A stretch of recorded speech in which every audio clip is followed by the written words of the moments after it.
ఏది సత్యము ఏది జీవము ఏది మార్గము తెలుపు నిత్యము ఏది సత్యము ఏది జీవము ఏది మార్గము తెలుపు నిత్యము సత్య జీవ మార్గము సత్య జీవ మార్గము సత్య జీవ మార్గము ఇది సత్య జీవ మార్గము యేసే సత్యం యేసే జీవం యేసే మార్గం యేసే నిత్యం యేసే సత్యం యేసే జీవం యేసే మార్గం యేసే నిత్యం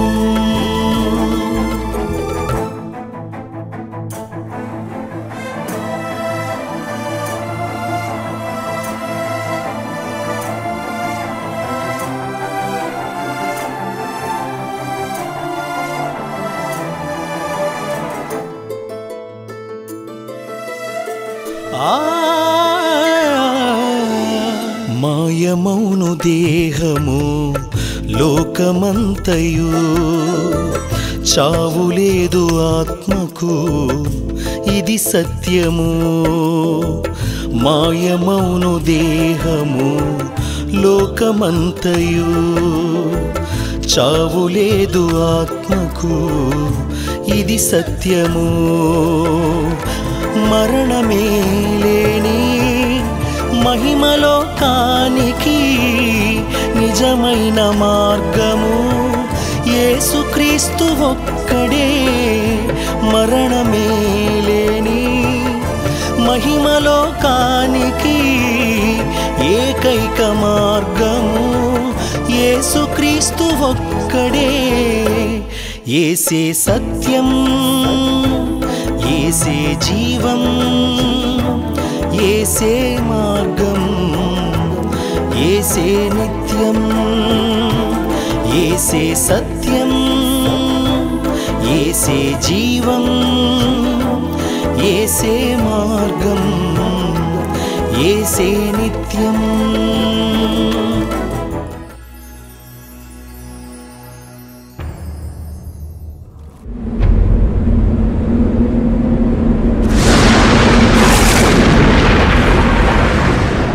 దేవునికి స్తోత్రం కలుగును గాక. ప్రభునందు ప్రియులారా, స్నేహితులారా, మీ అందరికీ యేసుక్రీస్తు పరిశుద్ధ నామములో నా ప్రేమ వందనాలు తెలియజేస్తున్నాను.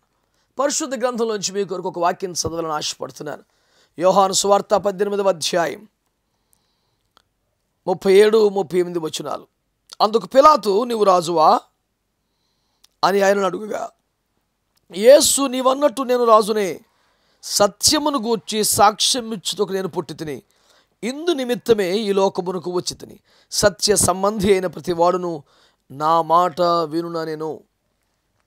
దేవుని బిడ్డలారా, ఈ రోజున ఈ శ్రేష్టమైనటువంటి వాక్యముల ద్వారా మిమ్మల్ని ఆలోచించమని నేను ఆహ్వానిస్తూ ఉన్నాను. యేసుక్రీస్తు ప్రభువారు తన శిలువ మరణ ఘడియలలో తన జనన రహస్యాన్ని బయలుపరిచిన అద్భుతమైన ఉదంతం ఇది. అన్యాయపు తీర్పు నొందినట్లుగా పిలాతు ముందు నిలబెట్టబడ్డాడు యేసుక్రీస్తు ప్రభువారు. పిలాతు ఎన్నో ప్రశ్నలు అడుగుతున్నారు కదా. అందులో ఒక ప్రశ్న, వీళ్ళందరూ నీవు రాజు అని చెప్తున్నారు, నువ్వు రాజువా, నాతో చెప్పు అని న్యాయాధిపతి స్థానంలో ఉన్నటువంటి పిలాతు ప్రశ్నిస్తే ప్రభువు చెప్పిన జవాబు, అవును, నీవన్నట్టు నేను రాజునే అన్నారు. అంటూ ప్రభు చెప్పిన ఒక చక్కని మాట, సత్యమును గురించి సాక్ష్యం ఇచ్చుటకు పుట్టి తిని, ఇందు నిమిత్తమే ఈ లోకమునకు వచ్చి తిని.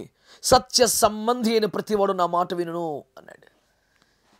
ఏమండి, చరిత్ర గతిని మార్చివేసిన వాడు యేసుక్రీస్తు ప్రభువారు. క్రీస్తు శకం, క్రీస్తు పూర్వం అనకుండా మనం కాలాన్ని విభజించలేని పరిస్థితి, కాలచక్రానికి ఇరుసుగా మారినటువంటి వాడిగా ప్రభువుని మనం ప్రపంచం గుర్తిస్తోంది.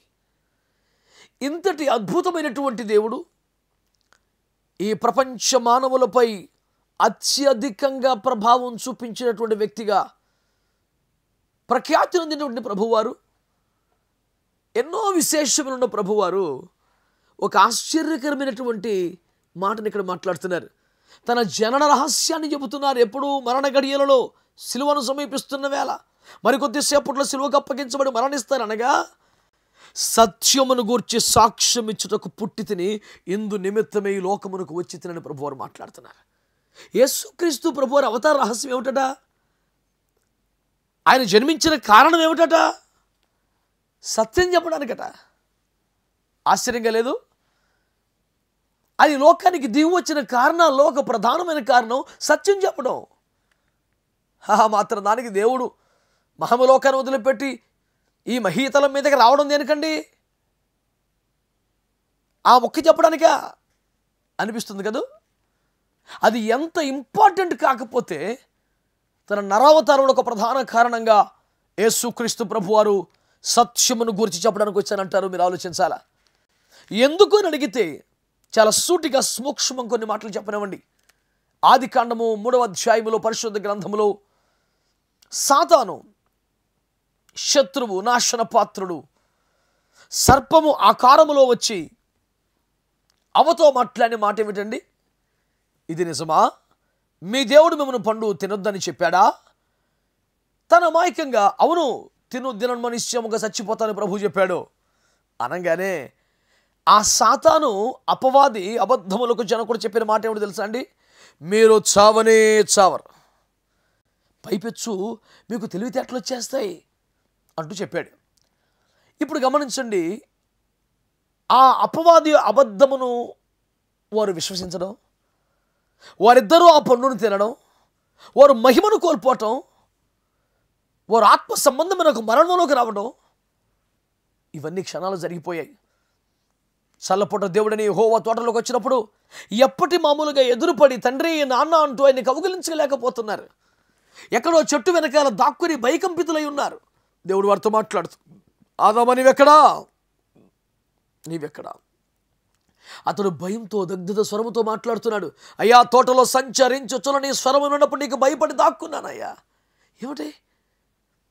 నాకు ఎదురుపడి నన్ను కౌగిలించుకొని ఒక నరుడు వేరొక నరుడితో కలిసినట్లుగా కలిసి నడిచి తిరిగినటువంటి నా కుమారుడివి, నా స్నేహితులు స్థానమును పొందినవాడివి, నా స్వరూపములో పోలికలో ఉన్నవాడివి, నా ఆత్మను కలిగిన వాడివి, నా మహిమ చేత కప్పబడ్డవాడివి, భయం నీలోకి రావడం ఏమిటి? పారిపోవడం ఏమిటి? దాక్కోవడం ఏమిటి? ఏమిటయ్యా? తినవద్దన్న పండుగని తిన్నావా? ప్రభువు తెలియక అడగటంలా? ఆదామా నీవెక్కడని ప్రశ్న అయినా, తిన్నావా అని ప్రశ్న అయినా ఎందుకు అడుగుతున్నాడు? ఆదాము ఎక్కడున్నాడో తెలియక ప్రభు అడుగుతున్నాడా? తాను ఎక్కడ ఉండాల్సినోడు ఎక్కడున్నాడో అతనికి అర్థం అవడానికి అడిగిన ప్రశ్న సుమా. ప్రభువుకు తెలియకపోవడం ఏమిటండి? ఈ రోజున నేను మీకు జ్ఞాపకం చేస్తున్నాను. ఇప్పుడు అష్టదరిద్రాలు పంచమహాపాతకాలు వీరి జీవితంలో ఎందుకు ప్రవేశించాయి అంటారు? ఏదేనులోంచి బయటికి వెళ్ళగొట్టబడ్డారు. ఏదైనా ఏమిటి అర్థం? సౌఖ్యం. పండిన ఫలాల తోట, ఒక నది 4 పాయలుగా చీలిపోయినటువంటి అద్భుతమైన సౌందర్య ప్రదేశం. నచ్చిన ఫలం కోసుకుని తినొచ్చా? హాయిగా నదీ విహారం చేయొచ్చా? 100 రకాలు పెట్టి ఒక్కటి తినొద్దన్నాడు విధేయత పరీక్ష కొరకు మాత్రం. ఇప్పుడు అపవాది వచ్చామన్నాడు, మీకేమవదలే, తింటే చచ్చిపోరలే, పైపెచ్చు తెలివితేటలు వచ్చేస్తాయి అని చెప్పేసరికి వారికి నిజం కన్నా అబద్ధం అందంగా కనిపించిందండి. ఏ పండు చూస్తే ప్రతిరోజు వారికి మరణం కనిపించదు, అమ్మో ఇది తింటే చనిపోతాం అనుకున్నారో ఈరోజు అదే పండ్లు అందం కనిపిస్తోంది. ఆహా, తెలివితేటలు కనిపిస్తున్నాయి. కడుపులోంచి దేవుని భయం పోయింది, పాపభీతి పోయింది, తినొచ్చు అనిపించింది. ఏదేళ్ళ నుంచి బయటికి వెళ్ళగొట్టబడ్డారు. భూమి వారి నిమిత్తం శపించబడింది. గచ్చ పొదలు, ముండ్ల తుప్పలు మొలిపించబడ్డాయి. ప్రసవేదన హెచ్చించబడింది. చెమటోడ్చి బతకాలను దుస్థితి దాపురించింది. ఇన్ని ములులు జీవితంలో ఎందుకు ప్రవేశించాయి? ఇంత వేదన ఎందుకు జీవితంలో ప్రవేశించింది? ఏదేళ్ళ నుంచి వెళ్ళగొట్టబడిన తర్వాతే కదా. ఎందుకు వెళ్ళగొట్టబడ్డారు? ఉద్దన పని చేయటం వల్ల, ఆజ్ఞ అతిక్రమం వల్లనే కదా. మీరు ఇప్పుడు గమనించాలి దేవుని బిడ్డలారా ఈ మాటని. అసలు మానవ జీవితంలో ఇన్ని నష్టాలు, ఇన్ని కష్టాలు, ఇన్ని శ్రమలకు కారణం ఒక అబద్ధం అని మీకు మనవి చేస్తున్నాను. అబద్ధం వల్లే, దేవుడు చెప్పిన మాటను పలచన చేసి మాట్లాడడం వల్లే, ఏమి పర్వాలేదని చెప్పడం వల్లనే, ఇలా జరిగితే కొన్ని ప్రయోజనాలు ఉంటాయని భ్రమింప చేయటం వల్లనే మానవ జీవితానికి అష్టదరిద్రాలు పంచమహాపాతకాలు వచ్చాయి. అందుచేత దాన్ని సరిచేయాలంటే ఏం చెప్పాలి? మరి సత్యమేంటో చెప్పాలి. 1-2 సందర్భాలు కాదండి, బైబిల్లో ఎందరో అబద్ధానికి బలైపోయిన వారు ఉన్నారు. మానవ జాతి నష్టపోయింది అబద్ధాల వలనే. ఒక మహాప్రవక్త కూడా బైబిల్ గ్రంథంలో, రాజుల గ్రంథం 13వ అధ్యాయంలో అబద్ధానికి బలైపోవడం చూస్తాం. ప్రభువారు అన్నారు, నేను ఒక కార్యార్థమై పంపిస్తున్నాను నాయన, పలాని చోటకి వెళ్ళి ఈ మాట చెప్పేసిరా, వచ్చేటప్పుడు ఎవరింటా చేయి కడగకు, నువ్వు వెళ్ళిన త్రోవలో రాకు, వేరొక త్రోవలో రా, ఇన్ని విస్పష్టంగా చెప్పి పంపించాడు. పాప అతడు భక్తి కలిగిన వాడే, యథార్థంగానే పాటించాడు. బేతులిచి పంపబడ్డ దైవజనుడు. ఆ చోట భోజనం అడిగారు, వద్దన్నాడు. ప్రభు చెప్పినట్లుగా వేరొక మార్గాన్ని వస్తున్నాడు. ఒక వ్యక్తి కుట్రపూరితంగా వచ్చి, అయ్యా నీతో మాట్లాడిన దేవుడే నాతో మాట్లాడాడయ్యా, నేను ఆయనకి ప్రవక్తనే, నిన్ను పిలుచుకొచ్చి మా ఇంట్లో భోజనం పెట్టమన్నారు అంటాడు. దేవుడు చెప్పాడా అని అమ్మాయికి వెళ్ళి తినేసాడు. దారిలో దేవుడు అతని మొత్తగా సింహం వచ్చి అతన్ని చంపడం బైబిల్లో మనం చూస్తాం. బిడ్డలారా గమనించండి, అతడు దేవుని పేరట అబద్ధం ఆడేసరికి మోసపోయాడు. ఈనాటికి కూడా జరుగుతుంది అదే. ప్రపంచానికి సత్యం తెలియాలి, క్రైస్తవులకు కూడా సత్యం తెలియాలి. ఈ మాట అంటుంది, క్రైస్తవులారా పెద్దలను మన్నించండి, నన్ను మన్నించండి. మనము కూడా కొన్ని అసత్యములను సింపుల్గా ఫాలో అయిపోవటాన్ని చూస్తున్నప్పుడు హృదయం వేదనతో రగిలిపోతుంది. ప్రియులారా, దుఃఖం కలుగుతుంది. దేవుని సముఖంలో మీకు మనవి చేస్తున్నాను, అబద్ధం వల్లనే వచ్చిన నష్టాలు ఇవన్నీ కూడా. అందుకనే సత్యం చెప్పాలి. ఏది తింటే చనిపోతాం అంటే ఏమిటి? మహిమను కోల్పోతాం, దేవుని ఎదుటికి వచ్చే అనుభవాన్ని కోల్పోతాం, దేవునితో సంబంధం తెగిపోద్ది. మరణం అంటే ఎడబాటేగా, జరిగింది అదేగా. ప్రభు అన్నాడు, మీరు నిత్యము నాతో సహవాసం కలిగి ఉండాలి. తండ్రి బిడ్డల వల్ల మనం ఉండాలి, నాకు దూరం అయిపోవటం కాదు. నాతో సహవాసం కొరకములు చేసుకున్నాను ప్రభు మాట్లాడాడు. కానీ ఇక్కడ జరిగింది ఏంటండి? అబద్ధం వలన ఈ నష్టం కలిగింది. అందుకని యేసు ప్రభు లోకానికి వచ్చింది. నేను ఈ లోకానికి వచ్చిందే మీకు సత్యం చెప్పడానికి, సత్యమును గురించి సాక్ష్యం ఇచ్చడానికి వచ్చింది. ఇందు నిమిత్తమే ఈ లోకంలో పుట్టాను నేను. సత్య సంబంధి అని నా మాట వింటాడు అని యేసుక్రీస్తు ప్రభు వారు మాట్లాడారు. అప్పటి నుంచి ఇప్పటికి కూడా దేవుడు చెప్పిన చాలా మాటలను పర్వాలేదులే అని, ఏం కాదులే అని అబద్ధములు సాతాను ప్రచారం చేస్తున్నాడు. అనేక మంది వాటిలో పడి నష్టపోతున్నారని ప్రభు పేరట మనవి చేస్తున్నారు. అందుకనే యేసుక్రీస్తు ప్రభు వారు చెప్పారు, నేనే సత్యం అన్నారు, వాక్యమే సత్యం అన్నారు, వాక్య సారాంశమే సత్యం అన్నారని నేను మీకు జ్ఞాపకం చేస్తున్నాను. దేవుని బిడ్డలారా, సత్యమును చెప్పడానికి యేసు ప్రభు ఈ లోకానికి వచ్చారు. యేసు ప్రభు వారు చెప్పిన ఆ సత్యాలు ఏంటండి? 2-3 చెప్తాను చూడండి. ఆయన అన్నారు, పాపము వలన వచ్చే జీతం మరణం అన్నారు. అంటే అర్థం ఏంటి? పాపం వల్ల మనిషి దేవునికి దూరం అయిపోతాడు, దేవునితో సంబంధం తెగిపోతుంది, దేవునితో ఎడబాటు వస్తుంది అని చెప్పారు. ఏమండి, పాపము చేయవాడు పాపానికి దాసుడు అన్నారు. అంటే ఒకసారి పాపం చేస్తే పాపము నీ యాజమాన్య స్థానంలోకి వస్తుంది, అది నీ మీద ఏలుబడి చేస్తుంది, నువ్వు దానికి బానిసమైపోతావు. మళ్ళీ దానికి పరిష్కారం ఏంటి? సత్యమే నిన్ను స్వతంత్రుని చేస్తుంది. ఆ పాపదాస్యము నుండి నిన్ను విడిపించగల శక్తి సత్యానికి ఉంటుంది. ఎందుకంటే బంధించింది అబద్ధం కదా, విడిపించేది సత్యమే. కనుక సమాజానికి, మానవ ప్రపంచానికి సత్యం తెలియాలి, క్రైస్తవ ప్రపంచానికి సత్యం తెలియాలి. ఏం చేస్తే ఈ భవబంధములోంచి బయటికి రాగలుగుతామో సత్యం తెలియాలి. ఎట్లా వెళితే మహిమలోకి వెళ్తామో సత్యం తెలియాలి. ఈ రోజున నేను మీకు చేస్తున్న మనవిని గమనిస్తున్నారా? యేసు ప్రభువు సత్యం చెప్పడానికి వచ్చారట. ఆయన చెప్పిన మరొక సత్యం తెలుసునా అండి? తేటగా ప్రభువారు మాట్లాడిన ఒక మాట, ఒకడు కొత్తగా జన్మించితేనే కానీ నీటి మూలముగా ఆత్మ మూలముగా వాడు పరలోకానికి రారు అన్నారు ఆయన. ఏమండి, కొత్తగా జన్మించడమా? కానీ మనకు పరిచయమైన మాట ఏమిటి? మరలా జన్మ ఉంటుంది, ఆ జన్మలో ఏదైనా సౌఖ్యం కలుగుతుంది, ఆ మరు జన్మ కోసం ఇప్పుడు కొంచెం జాగ్రత్తలు పాటిస్తే చాలని బైబిల్ అంటుంది.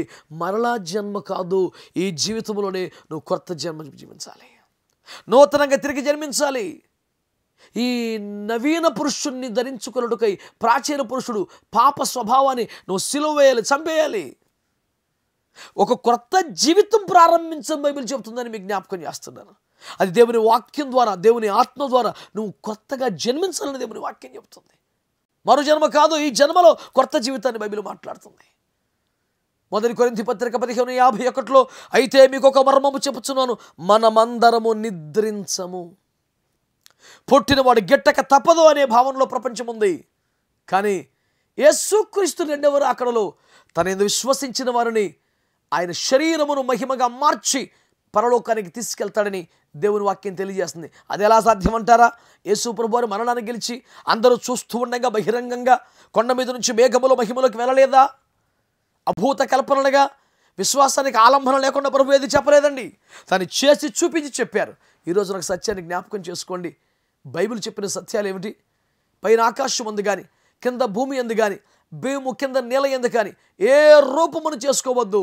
అది నా రూపమైన చేసుకోవద్దు. దాన్ని పూజించవద్దు. దేవుణ్ణి ఆరాధించేవారు ఆత్మతోనూ సత్యముతోనూ ఆరాధించాలి.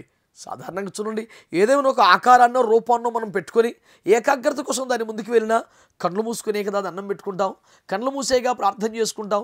మరి అలా కళ్ళు మూసుకున్నప్పుడు నీకు ఆ రూపం కనపడదుగా. నీ లోపల కొలువై ఉన్న దేవుణ్ణేగాను దండం పెట్టుకోవాలి. ఆ పనే చేయమన్నారు యేసు ప్రభువారు. ఆత్మలో ఆరాధించండి నాయన, సత్యంగా ప్రార్థించండి సరిపోతుందన్నారు. అంతకన్నా ఏదో భిన్నమైంది, విమర్శనాత్మకమైంది ప్రభు వారు చెప్పలేదని నేను మీకు మనవి చేస్తున్నాను. దేవుని బిడ్డలారా, సత్యమును గురించి ప్రభు ఈరోజు మనతో మాట్లాడుతున్నారు.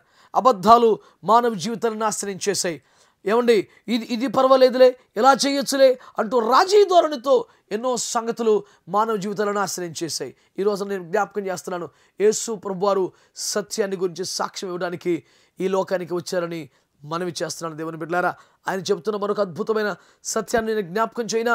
దేవుని వాక్యంలో ఆయన చెబుతున్నటువంటి ఒక చక్కని ఆలోచన జ్ఞాపకం చేస్తారు. ప్రభు తన వాక్యంలో సెలవిచ్చిన ఒక చక్కని మాట ఏమిటంటే, దేవుని బిడ్డలారా, ఆయన చెబుతున్న మాట, నా అంతటా నేనే ప్రాణమును పెట్టుచున్నాను, దాన్ని పెట్టుటకు నాకు అధికారము కలదు, దాన్ని తీసుకుంటూ నాకు అధికారం కలదు. ఎవరు దీన్ని అంగీకరించలేకపోయారు. కానీ చేసి చూపించి ఇది అబద్ధం కాదు, సత్యమని ప్రభు నిరూపించారు. అందరూ చూస్తుండగానే తన ప్రాణాన్ని తాను అర్పించారు. చాలామంది ఆయన బలవంతంగా పట్టుకొని కొట్టి చంపారు కదా అంటారు.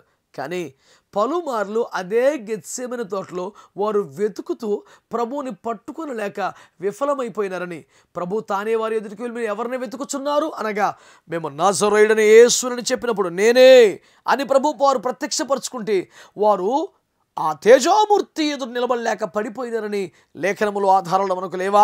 అంచేత మనం చేస్తున్నాను, ఆయనను బంధించగలుగుట కాదు, తను తాను స్వచ్ఛందంగా ప్రభువారు అప్పగించుకున్నారు. మరణములోకి వెళ్ళారు, చావునే చంపారు, సజీవుడిగా తిరిగి లేచారు, నేటికి ప్రార్థనలు ఆలకించువాడిగా ఉన్నారు. ఆ ప్రభు చెబుతున్న మాట, మరణం మీద నాకు అధికారం ఉందని.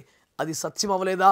దేవుని బిడ్డలారా, బైబిల్ ఎందుకు ఆధారపడదగిన గ్రంథం, ఎందుకు విశ్వసనీయ గ్రంథం అని అడిగితే ఇందులో అబద్ధాలు లేవు గనక అని జ్ఞాపకం చేస్తున్నాను. ఏ ఊరు పేరు చెప్పినా, ఏ నది పేరు చెప్పినా, ఏ సముద్రం పేరు చెప్పినా అవన్నీ నిజంగా ఉన్నవే తప్ప అభూత కల్పనలు, అతిశయోక్తులు లేవు అని జ్ఞాపకం చేస్తున్నాను. ఆయన సత్యమును ఎంత ప్రస్ఫుటంగా చెప్పాడు అనేది మీరు ఆలోచన చేస్తే, పాపము చేస్తే దేవునితో సంబంధం తెగిపోతుంది, పరిశుద్ధ రక్తం ద్వారా తిరిగి కలపబడుతుంది. ఇదిగో ఈ సత్యాలు బైబిల్లో మాత్రమే ఉన్నాయని నేను మీకు మనవి చేస్తున్నాను. దేవుని బిడ్డలారా, ఈ లోకము దాని ఆశలు గతించిపోతాయి. ఇప్పుడు మనకు కనిపిస్తున్న ప్రపంచం అంతా కూడా మాయలోకమని బైబిల్ చెబుతుంది. ఎందుకంటే బైబిల్ చెబుతుంది కదా, దృశ్యమైనవి అనిత్యములు, అదృశ్యమైనవి నిత్యములని 2 కొరింథీ పత్రిక 4వ అధ్యాయం 16 గాయతున్న వచనంలో దేవుడు రాసి పెట్టాడు. అంటే కంటికి కనిపిస్తున్న ఈ ప్రపంచం మాయ, తొందరలో లయం కాబోతుంది. కానీ మీ కంటికి కనిపించిన నిత్యలోకం ఉన్నది, అది శాశ్వతని ప్రభు చెప్పారు. లోకము దాని ఆశలు గతించిపోతాయి అని ప్రభు చెప్పారు. ఏమండి, ఈ లోకపు నటన అని కొరింథీ పత్రికలో ప్రభు మాట్లాడారు. ఈ విషయాలన్నీ కూడా మానవుడు గ్రహించవలసిన సత్యములని ప్రభు సెలవిస్తున్నాడు. అంత మాత్రమే కాదండి, ఈ జీవితం ఏదైతే ఉందో ఇదట ఒక నీడ వంటిదన్నారు. అంటే నీడ ఏం తెలియజేస్తుంది? వాస్తవ రూపం ఉన్నదని తెలియజేస్తుంది. ఈ నీడలో సంతోషిస్తామటండి, వాస్తవములో ఆనందిస్తామో మీరు ఆలోచించండి. సత్యములో కదా మనం ఆలోచించాలా? అనగా వాస్తవ జీవం వేరొకటి ఉన్నది, దాంట్లో మనము సంతోషించాలి. అందుకని శరీరంలో సుఖించొద్దు, శరీరంలో సంతోషించొద్దు, ఇదే ప్రపంచం అనుకోవద్దు. ఒక ఉత్తమ రైతు విస్తారముగా పంటలు పండించి, కొట్లు పడగొట్టి, అనేక సంవత్సరాలకు సరిపడా నిల్వ చేసుకునేంత పంట పండించి తన ప్రాణంతో అంటాడు, ప్రాణమా సుఖించుము, తినుము, త్రాగము, అనేక సంవత్సరాలకు సరిపడా నీకు సమకూర్చాను, సిద్ధపరిచాను అంటే దేవుడంతో మాట్లాడుతూ ఉత్తమ రైతు అని పిలిచిన వ్యక్తిని, మహామేధావి అని పిలిచిన వ్యక్తిని దేవుడు అంటాడు, వెర్రివాడా, వెర్రివాడ ఈ రాత్రి నీ ప్రాణం అడుగుతున్నారు. నువ్వు సంపాదించింది ఎవరిదవుతుంది? మనుషుడు మరణం అనేది ఒకటి ఉన్నదనే సత్యాన్ని మర్చిపోతున్నాడు.